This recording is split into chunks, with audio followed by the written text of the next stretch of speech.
Train স্টেশনে এসে দাঁড়াতেই এই অশীতিপর বৃদ্ধা মানুষটা ছুটে যান ট্রেনের জানলার কাছে। না, ভিক্ষা চাইতে বা কিছু বিক্রি করতে নয়, বরং তিনি যান জল দিতে।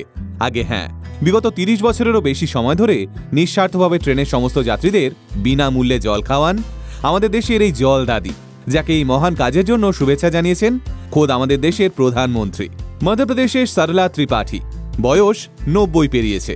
বয়সের ভারে নুইয়ে পড়েছে শরীর, কিন্তু তবুও রোদ ঝড় জল উপেক্ষা করে বছরের প্রতিটা দিন ৮ ঘন্টা করে মধ্যপ্রদেশের গোয়ালিয়া স্টেশনে গিয়ে বসে থাকেন এই জল দাদি, অপেক্ষা করেন ট্রেনের।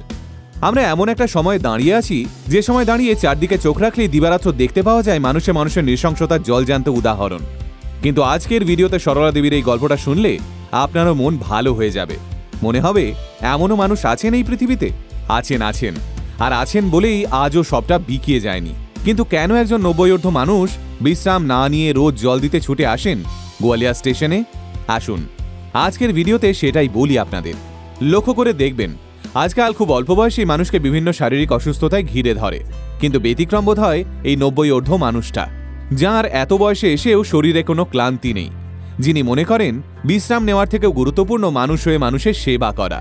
তাই মধ্যপ্রদেশের গোয়ালিয়া স্টেশনে গিয়ে সৌভাগ্যক্রমে আপনি যদি কোনোদিন সরলা দেবীকে দেখতে পান, তাহলে আপনিও অনুপ্রাণিত হবেন। সকাল ৯টার পর থেকে একটার পর একটা দূরপাল্লার ট্রেনে এসে দাঁড়ায় গোয়ালিয়া স্টেশনে, আর সরলা দেবী এক জগ ভর্তি জল নিয়ে ছুটে যান ট্রেনের কামরার প্রতিটা জানলায়।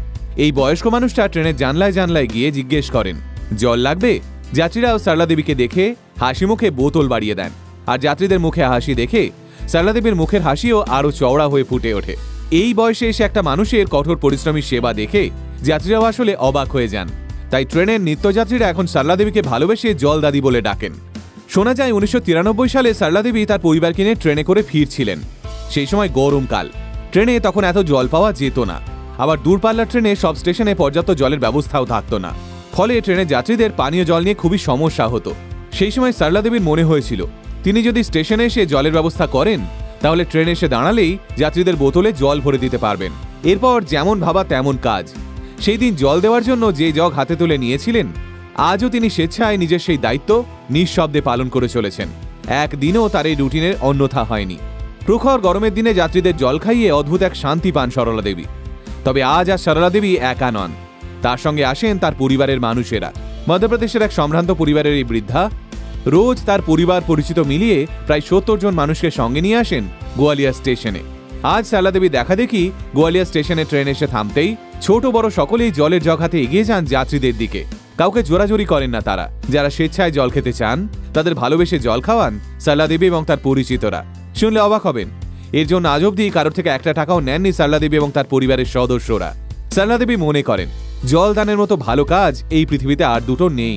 মানুষের সেবার মধ্যে দিয়ে স্বয়ং সৃষ্টিকর্তা তাঁর সেবা নেন, আর তাই এতগুলো বছর ধরে শুধুমাত্র ভালোবেসেই জল দিয়ে আসছেন এই মানুষটা। এছাড়াও মেয়েদের শিক্ষা এবং স্বাস্থ্য নিয়েও কাজ করছেন তিনি। ভাবতে পারছেন কতটা বড় মন সরলা দেবীর? যে বয়সে মানুষ পুজো আর্চা ধর্মকর্ম নিয়ে আরাম করে সারাটা জীবন কাটিয়ে দেওয়ার কথা ভাবে, সেই বয়সে একটা মানুষ বিনা স্বার্থে অন্যের উপকার করে চলেছেন। গোটা আল্টিমেট মোটিভেশন টিম কুর্নিশ জানায় মধ্যপ্রদেশের এই জল দাদিকে, খুব ভালো থাকুন, আপনি সুস্থ থাকুন। আপনার মতো মানুষ এই সমাজের বুকে আছে বলেই এখনো মানুষ বিশ্বাস রাখে সহমর্মিতায়, মানবিকতায়। আল্টিমেট মোটিভেশন কথা বলে আমার আপনার মতো মানুষের, যারা সাধারণের ভিড়ে থেকেও অসাধারণ কিছু কাজ করে দেখায়। আল্টিমেট মোটিভেশন, বাংলায় মোটিভেশন, বাঙালির মোটিভেশন।